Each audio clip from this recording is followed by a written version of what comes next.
Good evening and welcome to our Young Professionals Night webcast. I'm Ji-Young Suh, a Senior Director of Development of the Korea Society. Thank you for joining us for today's program, The Korean Wave and Translation, with interpreter Wansoo Suh. As K-pop, K-drama, and K-movies are getting much more attention globally these days, we are very excited to open our discussion on Korean translation. Recently, Sharon Choi, a freelance translator for Bong Joon Ho, the Oscar-winning director of Parasite, received international recognition for her excellent translation work. Today, we invited the New York City-based renowned interpreter, Wansoo Suh, to share her 25-year-old of experiences as a freelance interpreter. Wansoo is an expert in various fields including international relations, IT, finance, art, and intellectual property rights, and has worked closely with global companies and governments, including the United Nations, Apple, Dell, Capco, Citibank, Samsung, the Guggenheim Museum. Wansoo received a master's degree in interpretation and translation from Hankuk University of Foreign Studies. She was also a full-time lecturer at the Graduate School of Translation and Interpretation at Ewha Women's University and at Hankuk University of Foreign Studies.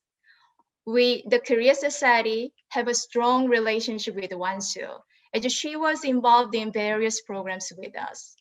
With her excellent skills and handful of experiences, we were able to expand our communication abilities as well as to enhance the relationship with our clients and audiences.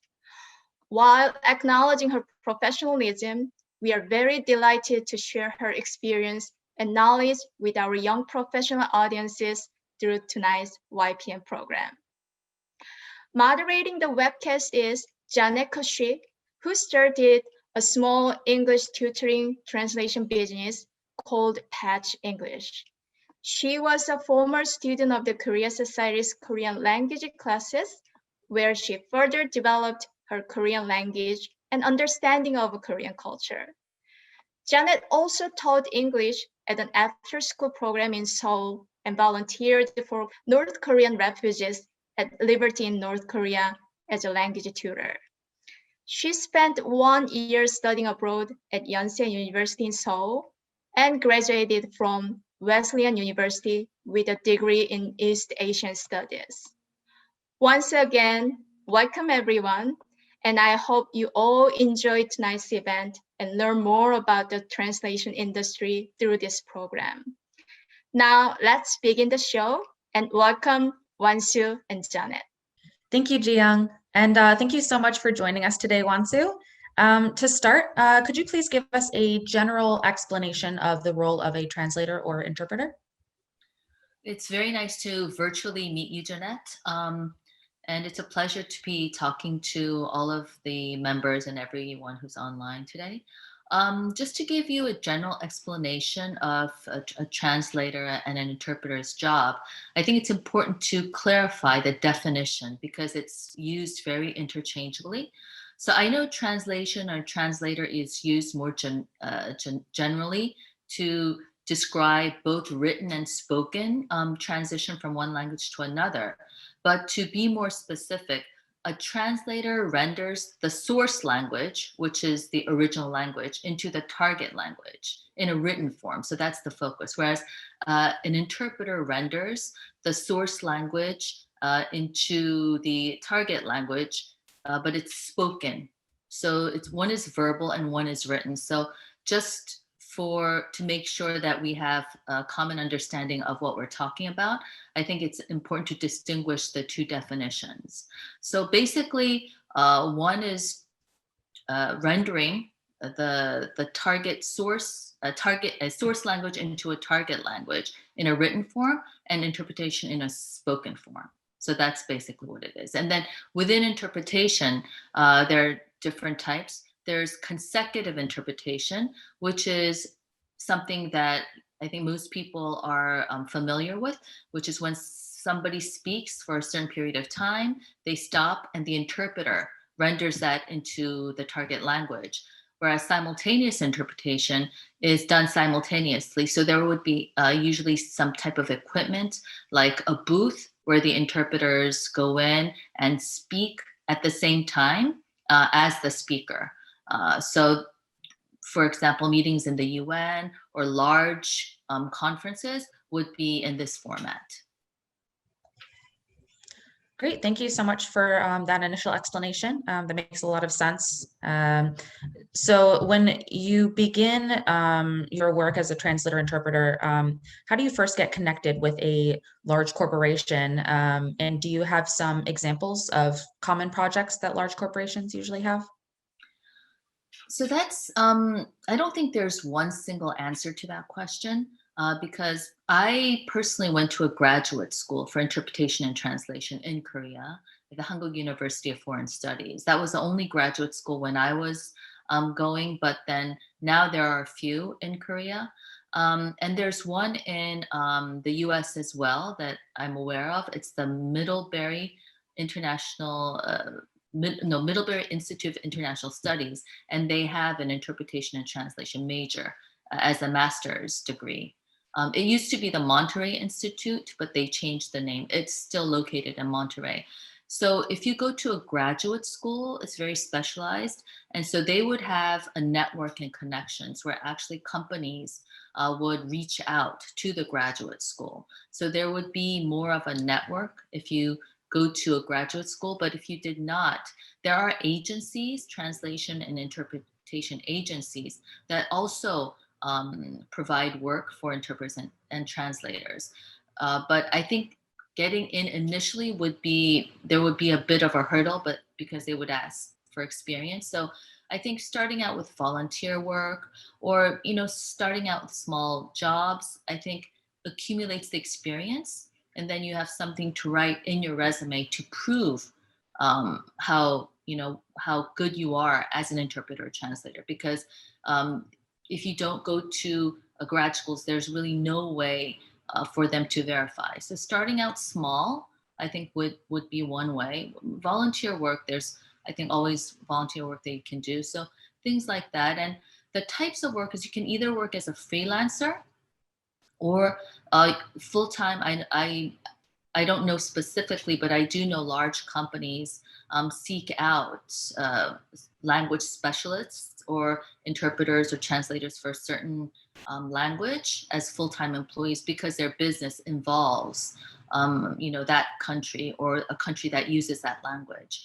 Or there are cases where there are project-based interpretation. So let's say there's a consulting company and they do a project with a Korean company for, let's say, 3 or 4 months. They would hire in-house short-term interpreters to work there on a contract basis. And when I started out right after graduate school, I did work on a project with Samsung Electronics. That was when I was working in Korea, and it was a consulting project that lasted about 4 months. And that's also a very good way to accumulate experience because you get knowledge in one specific area, which really helps you obtain an in-depth understanding of that industry and also the various skills involved in interpretation and translation. Great, thank you. Just to rewind a little bit, you mentioned, your education background. Would you say it's preferable for people to have a degree in translation or interpretation before they go out into the industry, or is it, equally effective to begin doing freelance and volunteering, like you mentioned? Personally, I'm very subjective because I did go to a graduate school. I personally think it makes a very big difference.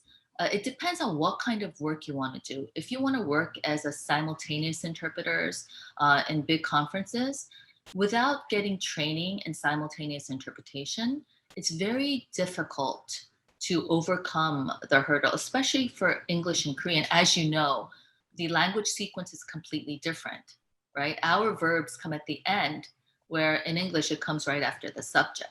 So doing simultaneous for English and Korean is very challenging. You need a lot of practice, you have to have specific skills, you have to have a lot of knowledge in that industry, you have to break up the sentences and remake them, and they have to mean the same thing.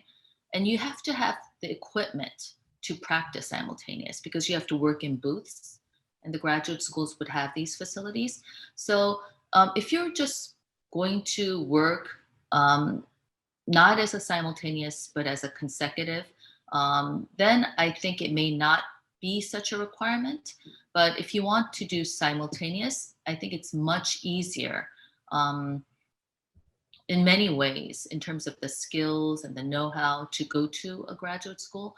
And even for consecutive interpretation, if you're in big conferences where there are hundreds of people listening to you, or it's a very high profile meeting, having that graduate school experience, I think helps in many ways because you have that exposure early on.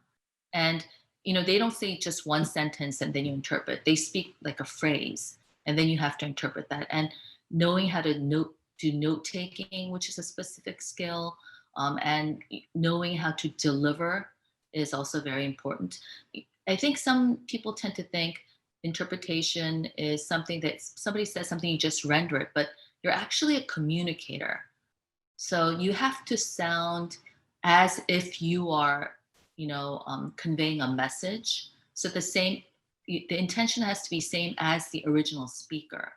So the delivery is very important. You can't just look at your notes and read them, or, because you are a speaker as well in a sense when you deliver the message. So that kind of, I think, understanding and practice is quite essential if you want to be at that very professional level and very high profile or very difficult in-depth discussions.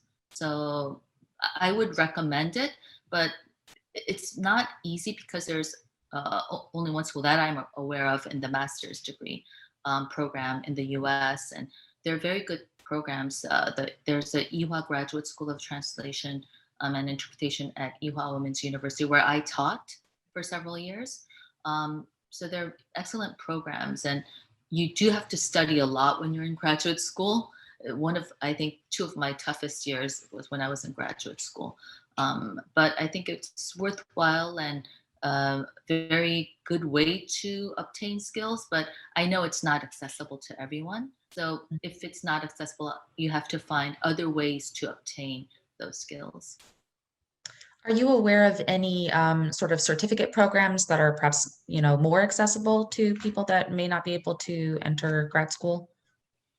I am aware of certificate programs for court interpreters, but that varies by state.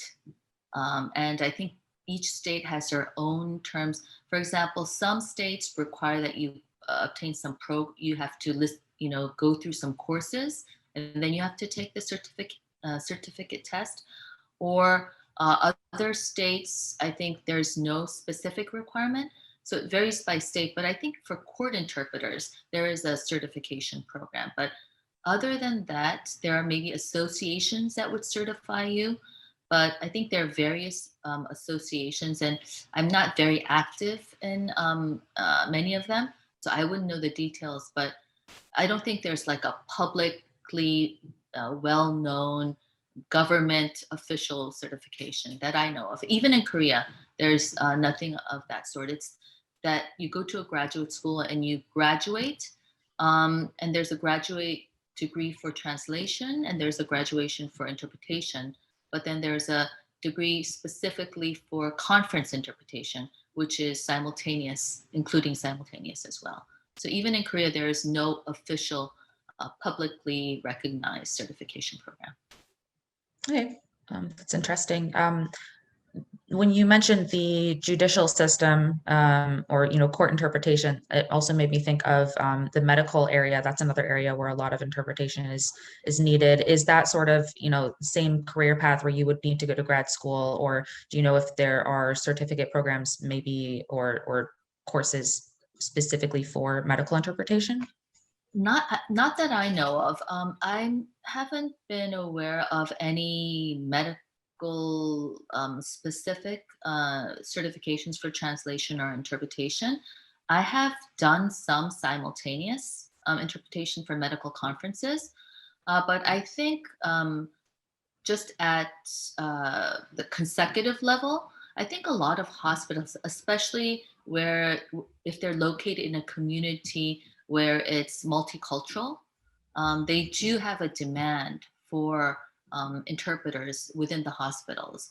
I think some do it on a volunteer basis, but I think there also are some part-time, programs where you do get paid. I don't know of any specific programs, but I'm sure there's a need depending on the community of that type. And I think for medical, it's not where you have an audience and you have to deliver in a certain way. It's more of being accurate and enabling the communication between the doctor and the patient or the patient's family. So in that sense, I think if after you do it for a certain period of time, you can accumulate the knowledge even though you don't go to a graduate school.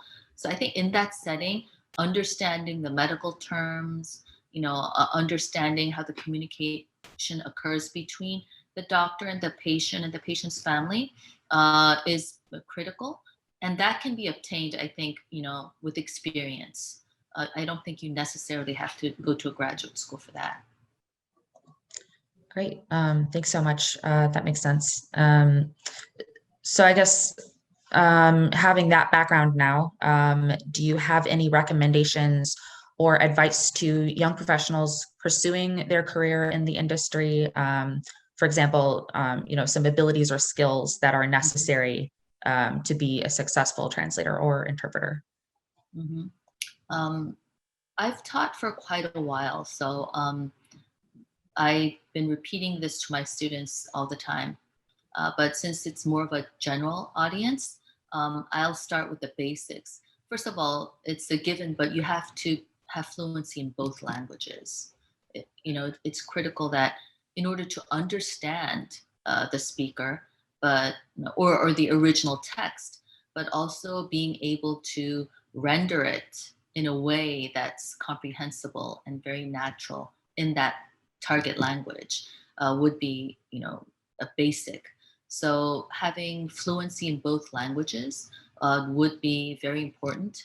I think for interpretation and translation, it's a bit of a different skill because translation, you have time to look it up and you can do research and you can, look at other examples. But for interpretation, it's on the spot.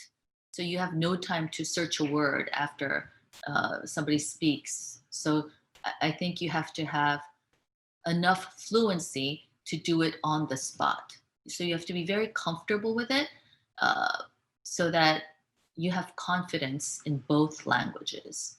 And then you have to render it, instantaneously, even simultaneously. For simultaneous interpretation, it's even more so because you really don't have time to think, So fluency in both languages would be a must.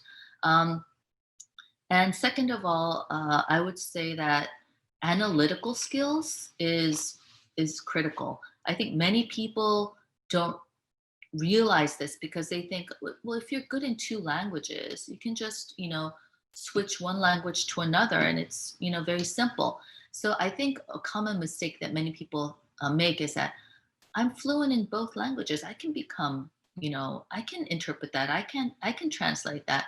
But I think it's a little more complicated because in order to have a true understanding of the original text, which can be spoken or written, you have to, and in order to render that into the target language in a very natural way, you have to analyze what the original means.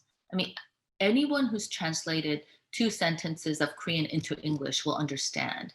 You can't just, okay, this word, the equivalent of this word is this, so I put it in, and it makes no sense at all, right?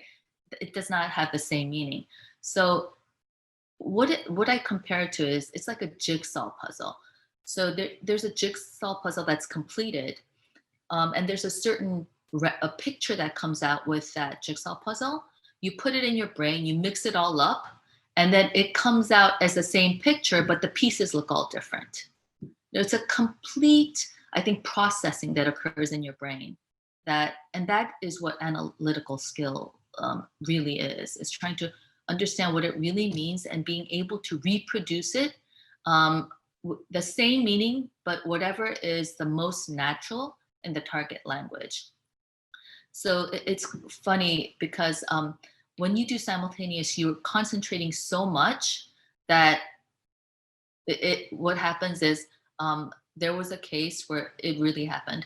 I was interpreting Korean into Korean simultaneously because I was so engrossed in my interpretation. But the thing was, it was not the same. So it had the same meaning, but the words were a little different, although I was interpreting Korean into Korean because the processing occurred in my brain. So it had the same meaning, but it was different. So it's to that level where in a way you completely forget the original structure and you just reproduce it, but it's the same meaning. So it was quite funny as everybody was saying, you're speaking in Korean. It's like, oh my gosh, it took a few seconds, but that actually happened to me. And that was when I realized, oh, this is really what happens. There is a processing that occurs. And it was kind of a mistake on my part, but it was enlightening because it actually visualized, in a way, demonstrated the processing that occurs. So it's quite interesting. So for analytical skills, one thing that you can do, and what I do with my students when they first start out, is I give them a paragraph or two. I read them something, and then they can't take any notes. And then what they do is they have to listen, and then I tell them to summarize it in one sentence. It's not to reproduce everything, summarize it in one sentence.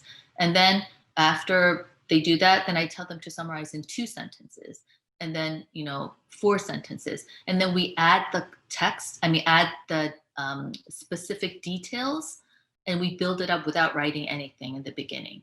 Because that's what an analytical process is. You look into the big picture and you understand what it's talking about, and then you fill in the details. And it goes to a point where you put in all of the details and it becomes a perfect, picture. So note-taking is a very important skill, but it's not a good idea to start out with note-taking because you get engrossed in note-taking and you forget to listen.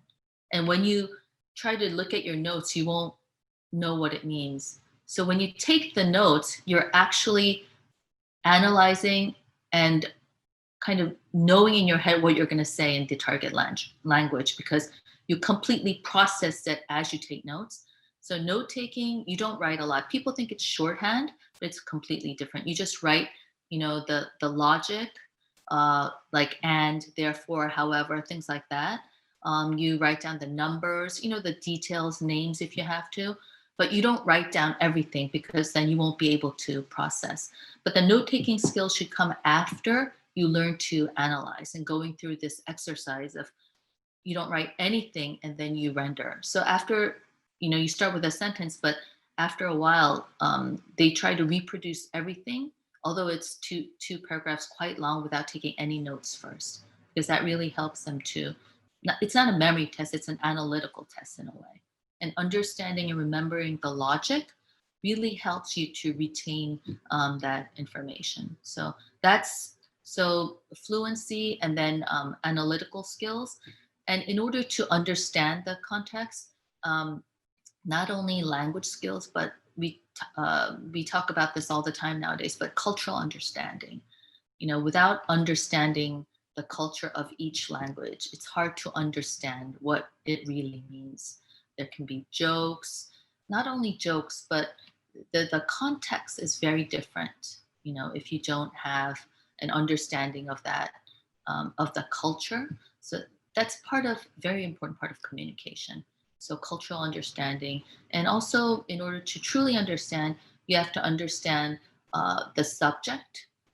These days, if you want to work as a professional interpreter, the industries are very, you don't become an interpretation as a freelancer. I try to do different industries. I do a lot of finance, IT, international arbitrations, and the words, terminology, the understanding is very specific. So I have to spend a lot of time understanding. If it's a patent lawsuit, I have to understand the patent. So I do a lot of studying beforehand. So being prepared and understanding what you're talking about, the context, and also understanding who your audience is very important as well. So it sounds as if there's a lot to do, but I think once you start doing it, becomes very natural. But if you just break it down, it just seems like the list is long. But I think if you combine them, it makes perfect sense and it's natural. But it sounds lengthy because I broke it down. But I think it's important to understand, the specifics of what you need to do. Oh, and I mentioned this earlier, but delivery. I think this is something that people underestimate. I think translation not so much because it's written, but even writing has to be presentable, right? It has to have a certain level of sophistication, and I think for interpretation as well, you have to be able to communicate. You can't sound like you're reading something or whispering, or you don't want to sound too nice. Like the purpose is not trying to sound nice or convincing. It's if the speaker is trying to be convincing, that's what you do. But if that's not the case, you just have to be very professional, formal, and not use words that sound too casual. I mean, depending on the circumstances and situation. But that's, I think, a tendency that can occur, and a bit of a misunderstanding or underestimation that occurs in terms of delivery. That all makes sense. Very helpful. I'm sure everyone listening who has an interest in maybe starting their career will probably find that very helpful as well. Well, I guess now I'm kind of curious if could you describe some of the work that you have done recently? Do you have any ongoing projects? So I work as a freelancer, so I don't have long-term projects that I work for, fully for that organization or company only. But like I mentioned earlier, I do international arbitrations, some patent, some investment type related, and these arbitrations, because they're international, some the tribunals or courts are located in other countries, so I would travel for that. So it sometimes lasts 2 weeks, 3 weeks, and if there are mainly there's a preparation period, and then there's the actual tribunal or arbitration that occurs. So recently I've done a lot of that. I think mainly because there's really no demand right now for having large conferences because people don't travel. So there used to be a lot of conferences where Koreans would come to the US and participate, but that has kind of been put on hold for the time being. So the meetings that can occur remotely are meetings that I've been doing recently. So I've been doing Zoom, board of directors meetings, and for organizations, and also arbitrations or cases. Also, the depositions are done remotely. Some of them these days. So that's also a part of what I do because it has to be work that's doable remotely. And I also work for I think on a regular basis for a nonprofit volunteer organization called Rotary International. They do a lot of wonderful work throughout the world, and so they have been doing a lot of their meetings online. So I've been doing that recently. So I think the type of work, because of the COVID-19 situation, has changed a bit. And so that's whatever can be done virtually is what I'm doing mostly these days. But before then, I did travel a lot within the US and overseas for, major large conferences where Korean participants would come. So, but basically I worked as a freelancer. Great. Thank you so much. It sounds like the pandemic has really affected the industry as a whole.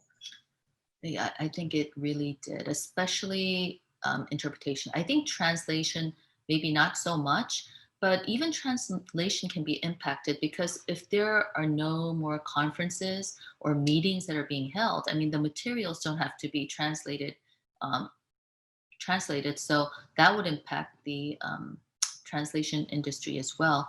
But interpretation definitely. I mean, right when COVID hit for 3 or 4 months, as we all know, there was no idea of doing it virtually. It hadn't been tested. So everybody was kind of put on hold for 3 or 4 months. So yeah, during that period, not only myself, I'm sure everybody, there was no demand for interpretation at the time. But I think things are picking up because companies are looking into remote options of doing things. And even for investment, there would be roadshows where companies would go travel and meet the investors in the U.S. or Europe, but that's completely been put on hold because there's no travel these days, or very minimum travel at most. Well, I think we're all hoping that resolves itself soon. Hopefully everything will be back on track. I know it's Um, it's such a new environment that we're living in. yeah, definitely. Well, I guess I'll kind of shift topics a little bit. We know that you've had past experiences in media, such as, the Busan International Film Festival, the Venice Film Festival. A lot of our audience is interested in the Korean wave, Korean media. And I'm curious, as attention is being paid more and more to K-movies and K-dramas, have you seen any emerging trends in Korean translation in the current media industry? I think it's gotten so much better. I mean, I won't say it's perfect, but I do think it's become so much better because there's so much more understanding of the cultural differences, similarities, but differences as well. The uniqueness of each culture, and as we talked about earlier, understanding that is so important, especially when it comes to film or drama. If you don't understand the culture, you really don't know what it means. But I think when I see some of the subtitles, I'm quite impressed. I mean, there's of course always room for improvement, but I think there has been quite a lot of progress in the past. The level wasn't as good as it is now. So I think that's because it's become so broad, and there's so many people who know how to do it and understand both cultures. Um, Personally, I have a very big interest because after I graduated from the Graduate School of Interpretation and Translation, I worked as a freelancer, but I really enjoyed film and I wanted to know more about it. So I actually went to a graduate school for film studies. So although I didn't write my thesis, I don't have a degree, but I did complete the master's course. So it's a personal interest of mine. So that's why I was able to work for the Busan International Film Festival, actually from when it first opened, and I worked there for about 3 years, mostly volunteer work. And it was one of my, most enjoyable experiences because I got to see a lot of movies before everybody else, and also, meet a lot of directors, film critics. It's very interesting. And so when I see the K culture, like Korean films, Korean dramas, being enjoyed and appreciated by people all over the world, it has a special place for me.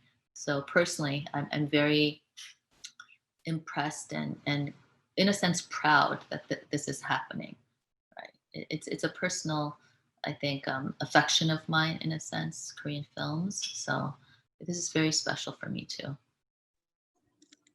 That's great. Well, speaking of Korean films, I mean, I'm pretty sure most of our audience has seen Parasite. It was a big hit. And as a result, we saw a minor celebrity of Sharon Choi emerging. How do you feel about her interpretation, her style? I think she was great. I think she was great. And I think one of, there are several reasons, one of which was, I think her delivery was very good. As I mentioned, she didn't she didn't seem like she was reading, but then she didn't seem like she was, taking over the attention of the director.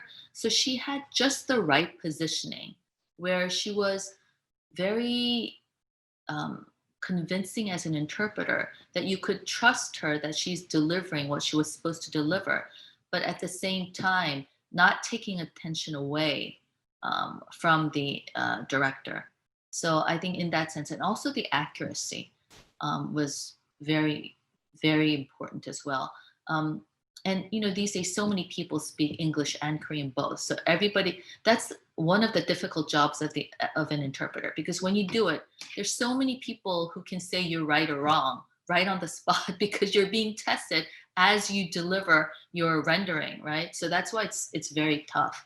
And I think her accuracy and the diction that she used was very professional, and I think it's because she works in that industry.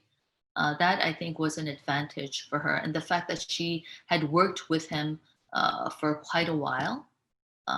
It wasn't just one event, but several events. I think that experience also made it was easier for her to understand what he was trying to say. So it came out very naturally.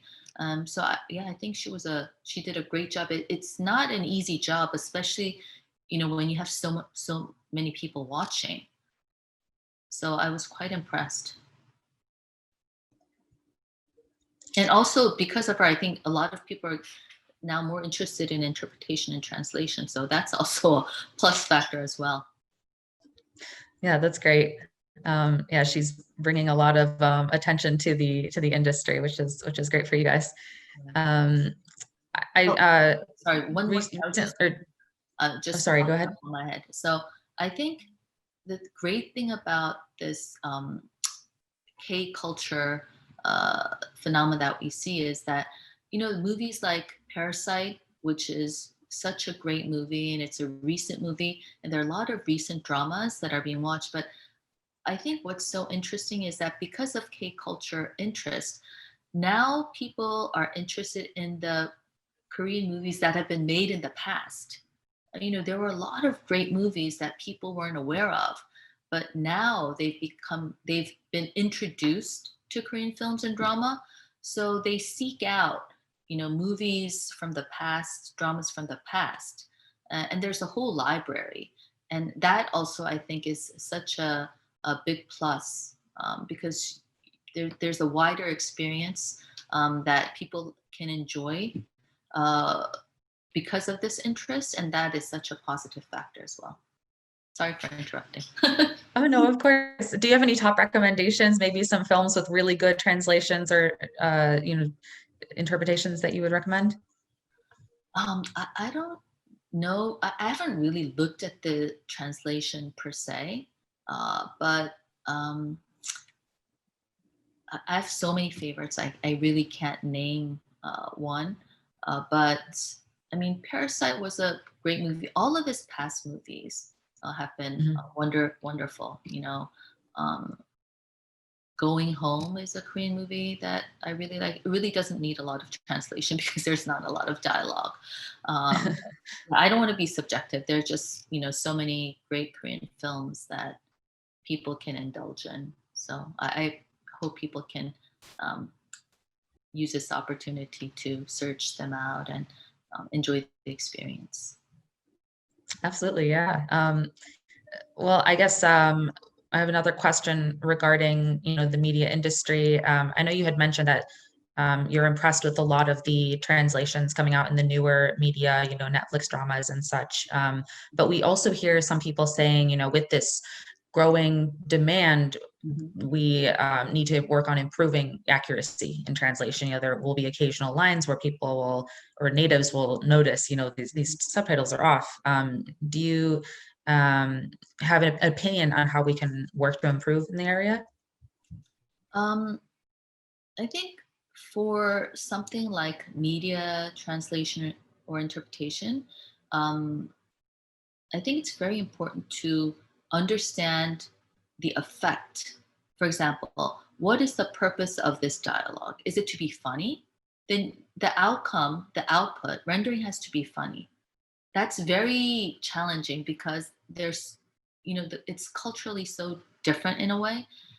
It's hard to render that into the same funny way when you have a limited number of words that you can use. If it were like a translation, written translation setting, you can always write a translator's note and kind of explain the background, but you can't do this in just a few words. So that is, I think, a challenge, and really kind of picking your brain and trying to achieve the same effect is really important. If the original is being sarcastic, you have to find a way to portray it to be, sarcastic, that connotation. So trying to understand what the effect of that, dialogue was, and trying to render it to have that same effect. The intention, understanding the intention is very, I think, especially more important when it comes to dramas and film, and also doing it in a very economical way in a few words. So I think it shouldn't be too easy. I think sometimes you really have to agonize and try to find the best word and phrase, and it requires an effort. I don't want people to think that it's something like two languages, you can just do it on the fly. I think if you really want to have the same effect, sometimes it does require a lot of thinking, being creative. Creativity is actually a very important part of interpretation and translation as well, especially I think when you're translating for movies or dramas. Great, thank you. That makes a lot of sense. So I guess moving forward a little bit, I was curious if you have any, fun anecdotes or experiences, interesting figures you've been able to meet, or any special or fun moments that you've had in the course of your career. I already mentioned the fumble that I had with interpreting Korean into Korean, and I wasn't even realizing. Another funny moment is because I'm a freelancer, I work for so many different companies and different industries. Once I had an assignment, it was an interview of certain people, and I went that day, and it was my brother. I didn't know, and he didn't know, but my brother does speak English. He's quite fluent, but it was a protocol where he had to speak Korean, and not just him. There were other speakers, and I was the interpreter. So I had to interpret my brother, which was such a funny experience. I think I was so nervous in the sense that I wasn't nervous because of him, because of course he's my brother, but the situation is so unexpected that moment you try to figure out, okay, I am interpreting my brother, and it's such a formal setting. So that was, and I found if I had known beforehand, it would have been a different story. But to go to the meeting, sit there, and my brother sitting there, and I have to interpret what he's saying, was a very unique experience. So that was things like this happened. Like I've interpreted for my friends' husbands, or my friends. It turns out I go to a meeting and they're there. So things like that are, I think, quite interesting, unexpected. And I think a person that I interpreted and I remember very vividly is the director Wong Kar-wai.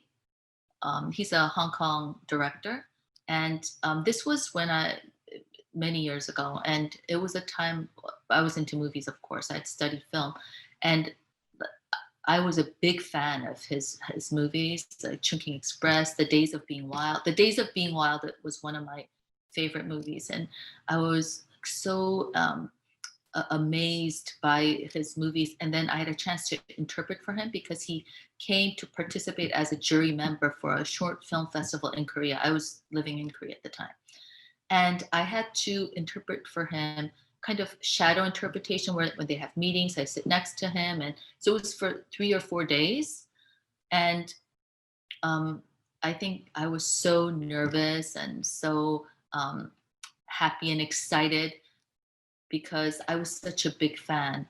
I had interpreted for actually presidents and famous CEOs and famous scholars, but I think even compared to them, interpreting for Wong Kar-wai for me was the biggest moment. I mean, I still like his movies, but now I have movies I like more than that because I think with age, your tastes change. But at the time, I was a huge fan, so I was very starstruck, I should say. So I don't remember the presidents or the famous CEOs, but I do remember him vividly. That's a great opportunity. That's awesome. I know, and he did not disappoint. He was very impressive. Yeah. That's great. That's Yeah, great. it was fun. Well, do you have, I guess, were there any particular challenges that you had to overcome while you were developing your career? I think graduate school, the experience in itself was very challenging because it was a discipline that interpretation and translation isn't something that you learn, as you're growing up. It's not a common skill that one would think of. But during graduate school, there's so many obstacles that you have to overcome because you think you're fluent, but then you realize you're not as fluent as you should be.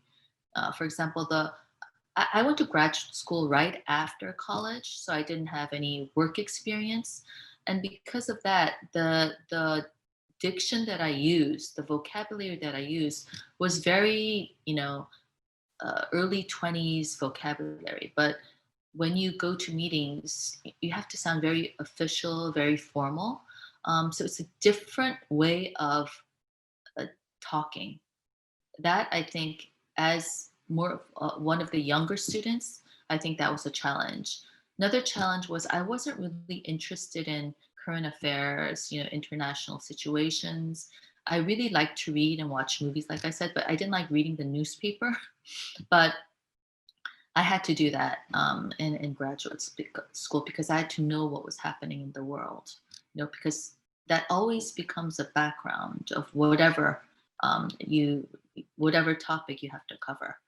And also in graduate school, not only the classes, but you have study groups that you form, so you can constantly practice interpretation and translation. So you have a partner where they would say, read something, you interpret that, and then the other partner would, we call it critique, where they say, okay, this was wrong, and that's how the classes occur. So class is basically, okay, you did this wrong, this was wrong, this was wrong. So that's you have to get used to criticism, and that's not always so easy because it's such a new experience. So they would say, okay, it was pretty good overall, but, and then the but is, after but is so long, because they have to critique every little detail, make sure that you didn't miss anything.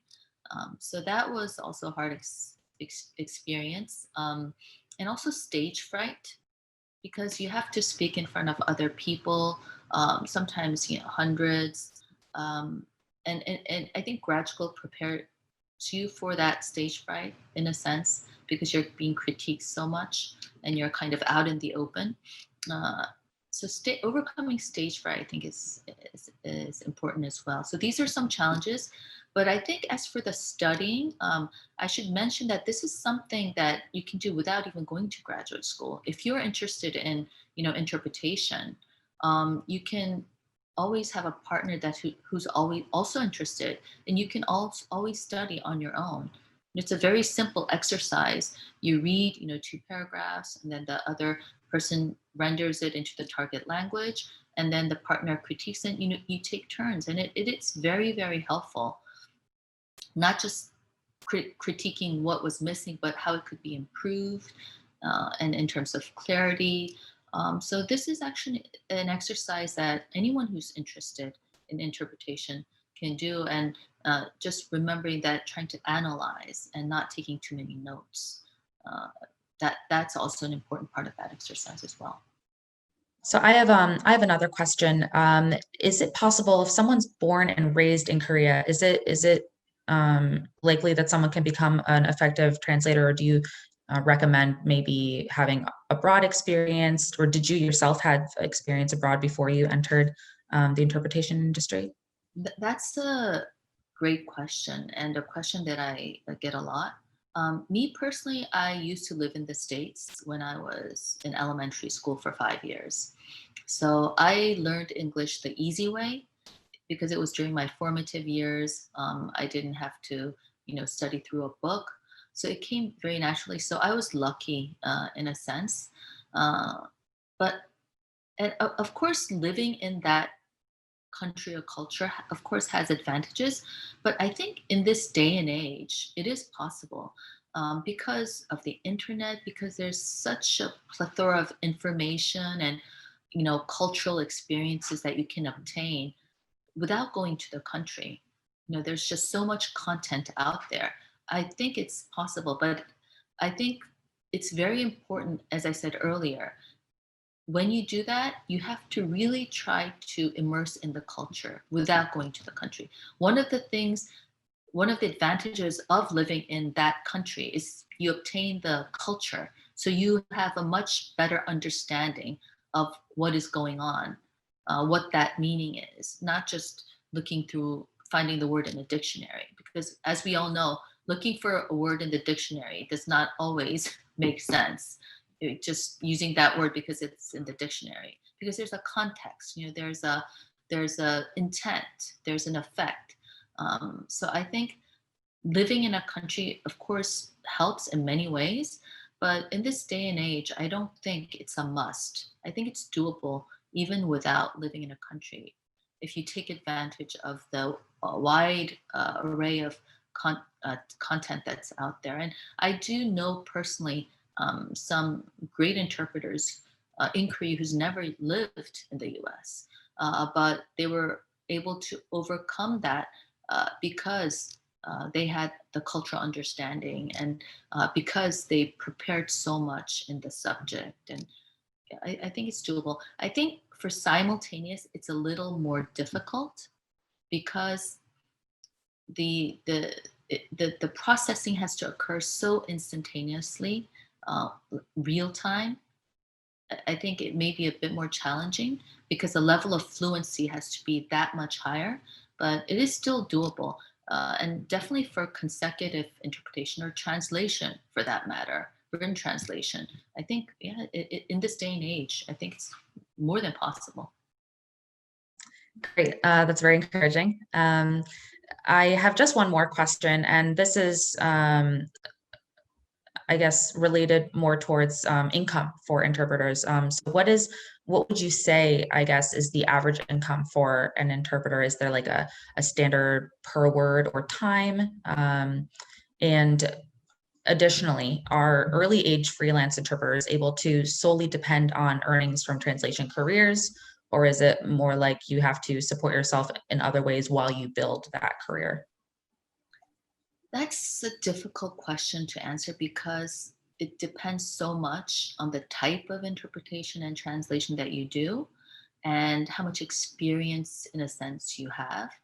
Um, and in terms of the rates, it varies so much. For example, I'm a conference interpreter, so I do simultaneous, consecutive. So for me, I would say the rates would be higher. Uh, but if you're starting out, I think it would be different from the rates that I have. In Korea, if you graduate school, then I think whether you have 10-year experience or 5-year, it's quite similar. But in the US, I think it's such a broad market and it's so dispersed that it's really hard to tell what the rates are. But I think for court interpretation, each state has their own set rate, and I think it's hourly. I don't know what that is specifically because I think it varies by state. And for written translation, I think it's per word, and that also varies so much depending on your experience. I do not have an hourly rate. I have a full day rate. So even if I work, 2 or 3 hours, I would require the full day rate, and that is because even if I do 2 hours, I have to prepare. Spend hours preparing, whether it's a 2-hour meeting or a 6-hour meeting. And I would kind of commit my day for that assignment. So I don't have an hourly rate, but I do know there are hourly rates, and especially with the remote interpretation these days, I think there are even more hourly rates nowadays. As for whether you can just depend on this income alone, I think when you get to a certain level, then there's a stability. So it's predictable, which means that you can rely on that. But when you're beginning as a freelancer, it's unpredictable. So you could get a lot of work, but you may not, because you don't have a regular client as of yet.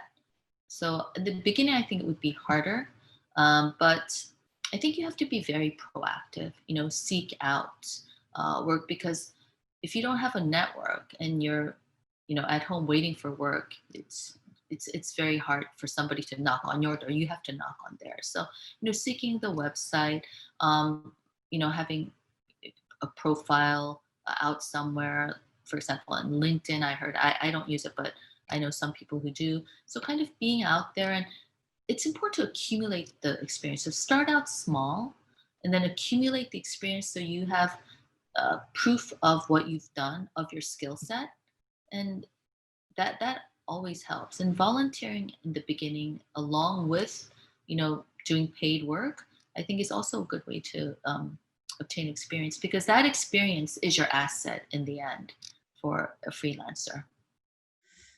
Well, that's all of the questions that I had prepared. Thank you so much, Wansoo, for joining us, for taking the time to discuss and give some insight to our audience about the translation and interpretation industry, what it takes to be an effective translator or interpreter. We really enjoyed having you. Thank you. I really enjoyed being here, and it was great to have an opportunity to talk about translation and interpretation. And I hope this session today helped everybody's understanding in this area of translation and interpretation. So thank you. Thank you so much. And just to let everyone know, a recorded webinar will be posted on the Korea Society's YouTube channel shortly after the event. Thanks, everyone.